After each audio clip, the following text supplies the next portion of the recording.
Thank you so much for having me here at this wonderful event. Thanks to Russell and Kim and Deb and everyone who puts together this fabulous event every year. We have a short window to discuss something very complicated, so I'm going to jump right in.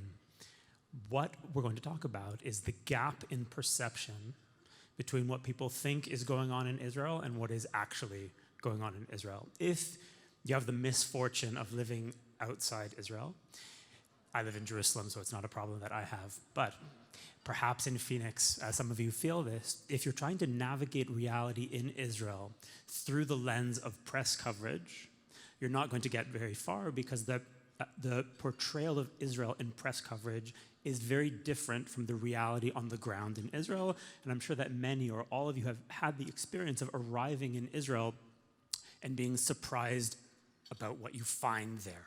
And if you come into Israel with a lot of information gleaned from media coverage, the actual country of Israel makes very little sense. When I was an international correspondent for the AP, between 2006 and 2011, I was a correspondent in the Jerusalem Bureau. The AP, the big US news agency, of course, the world's biggest news organization, according to the AP. According to Reuters, Reuters is the world's biggest news organization, but one of them is probably right. During my time there, I realized that there were deep problems with the way the country was being presented to international audiences. And I ultimately left. Because of that, I wrote a few essays in the summer of 2014 during the Gaza war, which tried to explain the problems with press coverage. And what I'm going to try to do now, again, in this very brief conversation, this is only going to take 17 or 18 hours, and I know you guys are going to bear with me. There's not much going on here in Arizona. We'll be done by the evening. What we're going to try to do is look at 4 points on which the perception gap is particularly wide. It's 4 points that keep coming up in conversations that I have with people in Israel who have arrived in Israel knowing little about the country beyond what they know from the press. We'll start with an easy one: the relative safety or unsafety of Israel. I meet a lot of people who come into Israel expecting a war zone. And if you have been to Israel multiple times since childhood, that probably doesn't apply to you, but people who come for the first time as adults, but having read about Israel in the press, expect to find a kind of conflict zone, and often people are worried about coming. I meet people who've been asked by relatives if it's a good idea to go. Usually it's an aunt. For some reason. It's a worried aunt. And that makes perfect sense because what this aunt knows about Israel is what they know from watching local television or reading a local newspaper, and that those portrayals are of a conflict. When I was a reporter in Israel, I was covering a conflict story. That's what I was covering in Jerusalem. I wasn't covering a tech story or a fashion story or an econ story. It was a story about conflict, which means that any instance of conflict in Jerusalem or in Israel is shot from 50 different angles by different news crews and inflated into something that looks very, very big. So when people come in, they expect there to be a lot of violence because the little violence that there is covered a lot, and it's an interesting example of the way the press can warp events and blow them out of proportion. So people have the idea that Israel is a war zone and that Jerusalem in particular is the epicenter of this conflict, which is reported as one of the most important conflicts in the world. Just to give you an example, when I was an AP reporter in Jerusalem, we had more staff. The AP had more full-time news staff covering Israel than it had covering China. Israel has about 9 million people. China has 1.3 billion people. We had more staff in Israel than we had in all of the countries of sub-Saharan Africa combined. That's 50-something countries. We had more staff in Israel than we had in India, which also has 1.3 billion and change. And sometimes I say that to Jewish audiences. I say, we were covering Israel more than China. And people look at me and they're like, yeah, it's Israel. Of course it's more important than China. Which I personally feel that way. I live there, and many of you might feel that way, but if we understand the news as a rational attempt to understand events on planet Earth, you cannot cover Israel more than China, and yet that has been the case in the Western news industry for decades. The AP wasn't an outlier. They were fairly typical of the Western news scene. Israel has been covered over decades more than any other country in the world. The Jerusalem Bureau, when I worked in it, was the AP's biggest international bureau. So there's a vast amount of news coverage, and we're all covering a conflict story, and it gives people worldwide the idea that there is a vast and very important conflict going on in Israel. And I'm going to throw a few numbers at you, which are fatality numbers. And I apologize in advance because talking about fatality numbers is a very crass way of understanding the world, saying X number of people died here, Y number of people died here. It's a crude kind of comparison, and I apologize for it. I'm going to do it anyway because I think that it's important, and I don't think anyone else is likely to do it for you, and it is indicative of something that's gone wrong here. If we take the city of Jerusalem, an internationally renowned city of conflict in the Western imagination, and we take every violent fatality in the city last year, 2019. We take instances of terrorism. There are a few instances of terrorism, stabbing attacks. We take the victims of those attacks.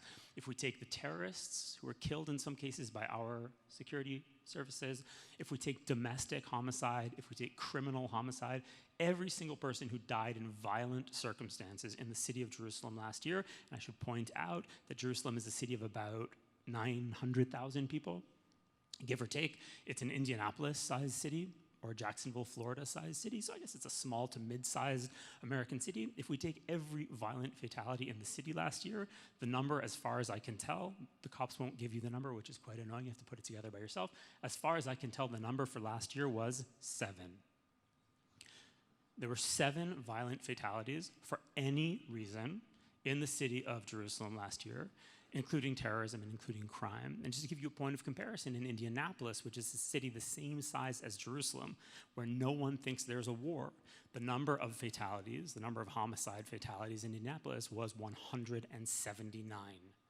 And in the public perception, there is no war in Indianapolis. The United Nations is not particularly interested in Indianapolis. The foreign press is not heavily deployed in Indianapolis unless things have changed since last I checked.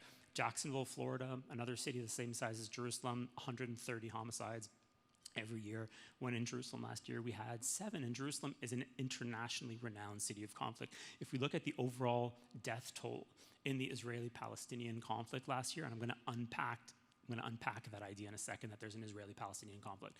If we take everyone who died tragically in the conflict last year, and every death is tragic, I don't want to be misconstrued in what I'm saying, the numbers should be 0. I'm not saying that deaths aren't tragic. I'm also not saying that some of it isn't our fault. I think some of it is the fault of the side that I'm on, the Israeli side. So I'm not saying that it's not our fault. I'm not saying that it doesn't exist. All I'm doing is pointing out the scale, which gets lost in press coverage. If we take every fatality in the Israeli-Palestinian conflict last year, 2019, the number is 141, mostly Palestinians who were killed in the terrible violence we've had along the border with Gaza. 141 is awful. It's 141 too many. We can do better. But 141 fatalities is still less than the number in Indianapolis, just Indianapolis. And it's less than half of the homicide number in the same period of time in Baltimore, which was 309. And no one thinks there's a war in Baltimore, and the world seems convinced that there's a war in Israel. So there's something about public perception or perception in the West that is not based on numbers. The attention paid to Israel is not because of the level of the death toll. If you map Israel on a graph of conflicts in the world, it doesn't even rank. And you might have noticed that I'm not comparing Israel so far to conflicts in the world. I'm just comparing Israel to American cities where no one believes there to be a conflict.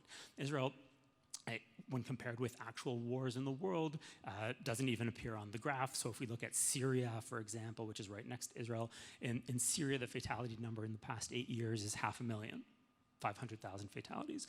Iraq, since the American intervention in 2003, we're looking at 300,000 fatalities and upward. No one really knows, but those are the numbers. To give you a really bad example of a war on planet Earth, Congo, the number in Congo appears to be about 5 million. But no one really knows because the West isn't particularly interested in it, and there's not a lot of press covering it because all the reporters are in Israel. So on that graph, the Israeli conflict doesn't even register, but even when compared with violence in America, Israel's conflict is less violent. So if you figure that there are about 30 gun deaths in America every day, what that means is that more people die from gun violence in America in a week than die in the Israeli-Palestinian conflict most years. And that's not the way it's portrayed, because Israel's portrayed as being the scene of a very important conflict, and that means that people coming into Israel are confused. Where's the war? Where's all the bloodshed I was led to expect? Well, it's not there. There is a conflict. There is injustice built into the conflict. A lot of people are suffering in this conflict, but it is not a particularly bloody conflict. And the reasons for Western interest in Israel are not because of the death toll. There are other reasons to be interested in Israel. It's not because more people are dying there than anywhere else. That's just one example of a point on which there's a perception gap. People think one thing, and then you come into the country and it turns out that something completely different is going on. Let's try another one, the Israeli-Palestinian conflict. The term Israeli-Palestinian conflict has become so common that most people can no longer free themselves of the idea that that is the conflict. In press coverage, that's the framing of what's going on. Israelis talk about the Israeli-Palestinian conflict. Palestinians talk about the Israeli-Palestinian conflict. Everyone uses that term, and you can forget that, in fact, there is no Israeli-Palestinian conflict. And I know that sounds crazy because everyone thinks there is, but in fact, most of Israel's wars have not been fought against Palestinians. Right? Israel fought wars against Jordanians and Iraqis and Syrians and Lebanese, and Israel's most potent enemy at the moment is Iran. The Iranians aren't Palestinian. The Iranians aren't even Arabs. They're Muslim, but they're not Arab. So clearly there is a broader conflict going on that is not Israeli-Palestinian. There's a lot you can do as a reporter with tricks of framing. I don't know if there's anyone here who's ever worked as a reporter and then maybe chose a more practical profession. If you have worked as a reporter, and I won't make you raise your hand, because although there's no reason to be embarrassed about it, but I won't make you raise your hand. If you have worked as a reporter, then you know there's a lot you can do with framing. Reporters are often accused of lying, including by senior members of your government, who shall remain unnamed. Thank you very much. But in my experience, reporters rarely lie. What they'll do is they'll flip a story by framing it in a different way, and I'll give you an example of framing. Have you ever heard of the America-Italy War of 1944? American soldiers were dying in Italy in 1944. But you've never heard of the America-Italy War because it was called World War II, right? If you don't understand that it's World War II, it makes no sense that Americans are dying in Italy. So there's no America-Italy war. There can't be an America-Italy peace agreement. What there is a global war that involves dozens of actors, the Russians, the Japanese, the Germans, the British. And once you understand all of that, then you can begin to understand why the Americans are in Italy. And Americans get that instinctively. You can't explain that story zoomed in. You can't zoom into Italy and expect people to understand what's going on. You have to zoom out and understand that there's a global conflict going on, and then that component of the conflict begins to make sense. A similar trick has been played in Israel. If you believe that there is an Israeli-Palestinian conflict, that is, if you are zoomed in onto a piece of land that is 1/5 of 1% of the land mass of the Arab world, as you can kind of see on the map behind me, Israel is 1/5 of 1% of the land mass of the Arab world, and if you're zoomed in onto that piece of land, so you can see only an Israeli-Palestinian conflict, then nothing that I do as an Israeli makes any sense. If you meet an average Israeli, just talk to an average Israeli on the street, they're likely to tell you a story like this. My dad fought against the Syrians in the 1973 war. My grandfather fought against the Jordanians in the 1948 war. My grandmother is a Jew from Baghdad, who got run out of Baghdad when the Jews were forced out by the Muslim majority in Iraq in the early 50s. That's a pretty standard Israeli story. None of it has to do with the Palestinians. Israel's story is regional. And when Israelis look at their conflict, they're zoomed out because most of their wars have not been against Palestinians. And because at least half of the Jews in Israel come from elsewhere in the Middle East and North Africa and see their own story as a regional story. But if you think that there is an Israeli-Palestinian conflict, then Israel's actions are incomprehensible because in that framing of the story, one side is more numerous and one side less so. That is true. One side is more powerful and one side much less so. True. One side is more westernized and more prosperous and more militarized. It's all true if you frame the story with tight zoom. If you're zoomed in only on that blue spot in the middle that's not even big enough to write the word Israel in. If you zoom into that country and see only the events in that country, then Israel's position is incomprehensible because the way Israelis see it is zoomed out. The Arab world is 330 million people. And in one corner of that world, there are 6 million Jews called Israelis. If you zoom out even farther, the Islamic world is 1.5 billion people, depending on who you ask. And in one corner of that world, there are 6 million Israeli Jews. So Israelis don't feel like an empowered majority. We feel like an embattled minority, and it's impossible to understand the Israeli mindset without understanding that. And yet, in press coverage, it's presented as an Israeli-Palestinian conflict with all of the regional context erased. And that is done in part to make Israelis seem irrational. What are Israelis so afraid of? They're afraid of some Palestinians. I mean, is there any real comparison in strength between Israelis and Palestinians? No, there isn't, but that's not the conflict. We're zoomed out and we see a conflict that involves hundreds of millions of people across the Middle East. And we see a pretty big numeric disparity between ourselves and our enemies, who outnumber Israel many, many times over. If you take the entire Jewish population of the world, it's about 13 million, 12, 13 million, depending on who you ask. That number is still much smaller than the population of Cairo, just Cairo. So we don't feel big and strong as we're portrayed in the framing of the story as Israeli-Palestinian. If you want to understand Israel's predicament, you have to understand a lot of things that aren't Israeli or Palestinian. You have to understand the military regime in Egypt and the Muslim Brotherhood in Egypt and the Palestinian branch of the Muslim Brotherhood in Egypt, which is, that's a tough one, early in the morning in Phoenix, Hamas. Hamas is the local branch of the Muslim Brotherhood.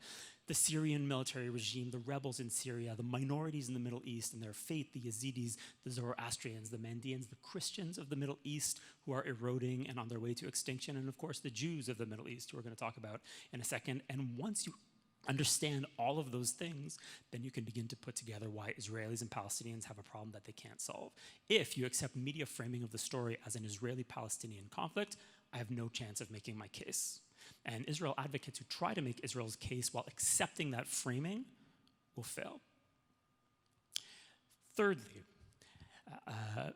something that you might have noticed if you've ever had a political argument with Israelis, which I don't recommend, but it's happened to me a few times. I've been in Israel for 25 years, so it happens, only 6 or 7 times a day, and it's probably happened to some of you. The terms right and left. People move political terminology around the world and expect it to mean the same thing when in fact it doesn't. And moving terms like right and left from America to Israel gets people into a lot of trouble. And you can spend a lot of time in Israel using terms like right and left and not notice that when Israelis say right and left, we mean something completely different than what it means in the United States. There's a lot of tension around this at the moment because our right-wing government, actually, I don't know if we have a government exactly. I can't remember, it keeps changing. But the right-wing government we may or may not have in Israel is very tight with the right-wing government that you guys definitely have. And that makes it seem that there's a political alliance between right, and then maybe there's a political alliance between the left in America and the left in Israel. But the truth is, left and right in Israel mean something completely different. If you take a guy like Benjamin Netanyahu, the prime minister, and you transplant him into the United States, on all of the red button issues for American voters, on all the red flag issues, the things that Americans really vote about, Netanyahu is a Democrat. And in fact, almost the entire Israeli political spectrum, including the right, would fit inside the Democratic Party on all of the issues, or almost all the issues that Americans care about. For example, state health care. Israelis have state health care. It's not controversial. Israelis think it's a pretty good idea. The right is not trying to dismantle the state healthcare system. That is a consensus view in Israel, and that's not a right-left divide. Abortion, of course, a big issue for Americans. It's not controversial in Israel. There's legal access to abortion, which is covered by state healthcare. To give you an example that kind of blows the American political mind, if you need to get a sex change operation in Israel, that is covered by state healthcare. These issues are not big issues for Israelis, but in America, they would definitely fall on the right-left divide. The most prominent, to give you another example of how this doesn't quite work in the same way, the most prominent gay member of Knesset is the justice minister, a guy named Amir Ohana. He's a very interesting character. I profiled him for the New York Times, I guess about half a year ago. Amir Ohana is a super right-winger. He's a hawk. He's one of Netanyahu's closest allies. He's considered right on the Israeli right, and he's gay, out of the closet, married to a man. They have 2 kids who were born to a surrogate in Klamath Falls, Oregon, of all places. And he is a right-winger, because in Israel, when we say right and left, what we really mean is your approach to the Arab world. If you believe that Israel can negotiate its way out of its predicament using territorial compromise, you're on the left. If you think that any compromise Israel makes will make things worse for Israel by encouraging Israel's enemies, then you're on the right. And all of the other issues that Americans care about matter much, much less. So you can be a free market capitalist on the left, and you can believe in free access to abortion and be gay and out of the closet and be on the right. It works in a completely different way, and that's sometimes missed in the political discussion. Lastly, perhaps the most important point in my opinion, something I've been working on a lot in the past few years. Who are Israelis? If you grew up in a North American Jewish community, you grew up with a very European idea of what Israel is. Herzl, pogroms, socialism, the kibbutz idea, the Shoah, the Holocaust, that all looms very large in our story about Israel. And that's the story I came with to Israel when I moved there when I was 17 in 1995. And I figured out very quickly that the story does not explain Israel. That if you use that story to navigate the state of Israel, you're not going to get very far. And there are many reasons for that. But the main reason, in my opinion, is that at least half of the Jewish population of Israel does not come from Europe. It comes from the Islamic world. People come from places like Casablanca, from Tunisia, from Damascus, Aleppo, Yemen, Tehran, Isfahan, Afghanistan, Bukhara. That is a big part of what Israel is, and it's very, very distant from the North American Jewish community that I grew up in, which is almost entirely Ashkenazi in origin, almost entirely East European in origin. Israel is at least half Middle Eastern and North African in origin, and that has created a very different Jewish world. And you can see it in the way Israelis practice Judaism. You can see it in the way they eat, right? If you go to Israel looking for Jewish food, right? It's a Jewish state. Where's the Jewish food? There isn't any. If you think Jewish food is what we think Jewish food is, there's plenty of Jewish food. It's just North African Jewish food, and that's a completely different thing. If you turn on a pop station in Israel, what you're going to hear is a kind of music called Mizrahi, which means Eastern. It's a kind of Middle Eastern pop music that's sung in Hebrew that's quite discordant to Western ears. It takes time to get used to. I just did a story that came out yesterday in the New York Times, if you're interested, about one of the great Mizrahi stars of the moment, our Lady Gaga, who is an Arab woman from Haifa who sings in Hebrew and who has converted to Judaism. She's the biggest pop star in Israel at the moment. The story is online if you're interested in reading it. It says a lot about what Israel is, that is the dominant pop form, because Israel isn't a country of European Jews who were dumped by mistake into the Middle East. Israel is a Middle Eastern Jewish country. And that's something very, very different, and it requires an intellectual leap for Western audiences, and it also undermines the idea, which we're all getting in different ways, that Israel is a white colonialist entity imposed on the Middle East. That's a fiction based on an erasure of what the Israeli population actually looks like. Israel is the result of a population movement from Europe, of course, but it is in equal part the result of a forced population movement inside the Islamic world. And if you see things that way, the country starts looking very, very different. And I encourage people to kind of think more about the Middle East and a bit less about Europe. I'm just going to end by saying that you can argue a lot about perception. And if you're living outside of Israel and you're dealing with press coverage, there's often a tendency or a desire to fight this stuff and to make Israel's case, to explain why Israel is being misrepresented, why there's a character assassination of Israel being carried out by its opponents. That's true, by the way. And you're seeing it in the current American political campaign, and you're going to see it more. It's going to get worse. And there is a desire to fight that battle and wage that argument. One of the great things about JNF is that it has its eyes on the prize. It's an organization that focuses on building the actual country of Israel, because that's really all we can do. I don't think it's an argument we can win. I don't think perceptions about Jews can really be changed. They're too old, and they have very little to do with facts.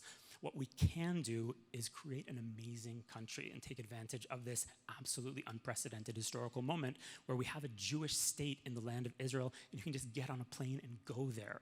And if you do go there, or if you live there as I do, then you'll see water projects that are revolutionary. You'll see afforestation projects that are revolutionary. Many of them have a sign on it that says JNF, and that's where we can really make a difference, and that's where I personally try to focus my energies and not on waging amorphous wars of perception. I think we have to understand that there's a problem with the way Israel is being portrayed, and we have to put it aside and get to work where it matters. Thank you so much for having me this morning.